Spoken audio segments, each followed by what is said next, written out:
They did end up removing my daughter after we signed 2 safety plans, and I went to drug tests, and they didn't put me on the list of drug tests, and then they said I was dirty because I didn't show up, and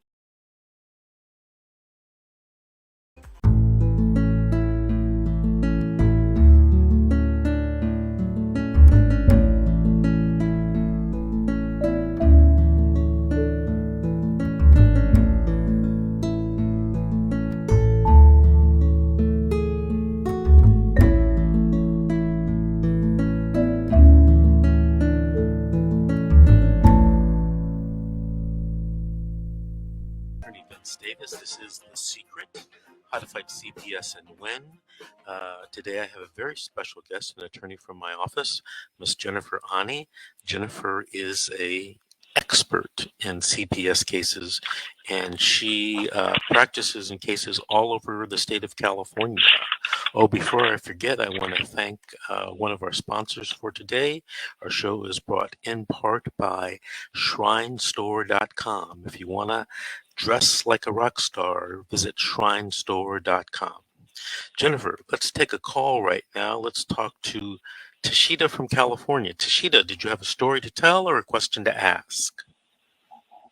I have a story and a question. Go for it. Okay. So, my name is Tashida. I live in California, in San Diego. And I have had 2 children taken by CWS, infant children, one from the hospital. Basically, I was went to the hospital for trial labor, and during my complications, I had a really awful surgery, and the hospital alerted me that I had syphilis, and that I would need antibiotic treatment as well as my infant child, and they would have to remove her from me, and she had to be in the NICU for 10 days of antibiotic treatment. During my surgery, my partner was not allowed to be in the operating room, and all of our rights were, I'd say, unrecognized, or they didn't matter. And we subsequently got a report given to CWS by the social worker at the hospital.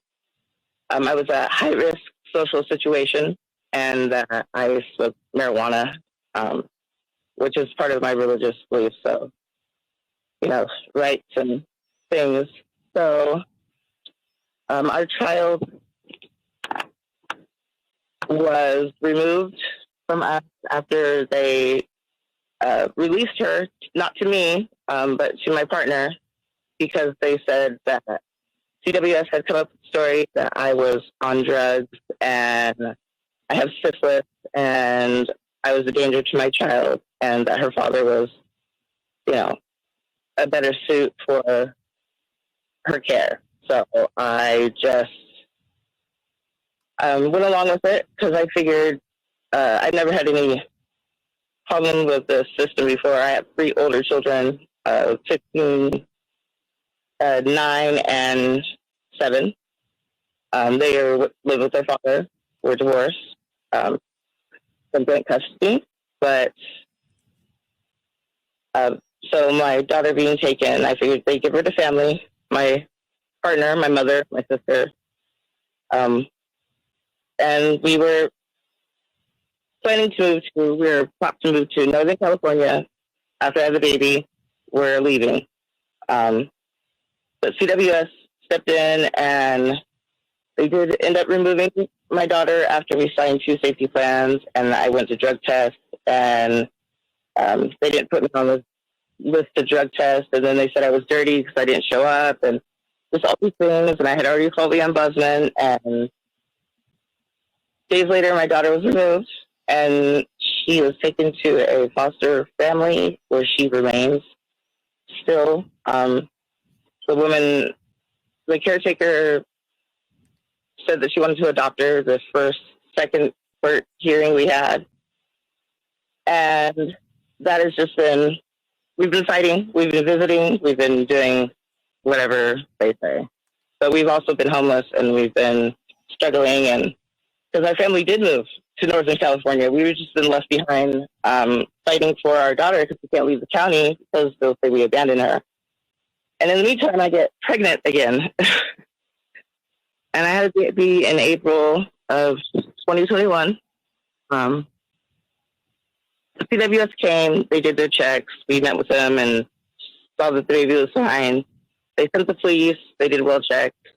The baby was fine, but they still they still wanted to remove my daughter. They said they came with a warrant. We barricaded ourselves in our room because we stay at a transitional housing, and we didn't give our baby up. We said no. Okay, police have been here. We're not giving our child up. You already have one. So why are you here? We've done all your checks. We're fine. But they insisted, and there's police officers here, like 20, 30 cops here, trying to take my kid, and we're standing up for our rights. We have civil rights, we have human rights, and we have constitutional rights, and they are violating all of them. So we don't give our child up. And days go by, we have food delivered because we're COVID anyway, so we don't leave our space. And so we're just figuring it out. We had family come from Northern California to visit, see the baby.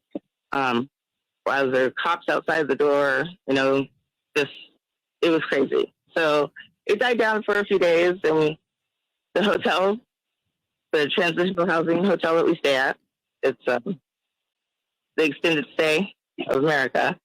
One of the front desk people gave that guy our room number so he could come harass us.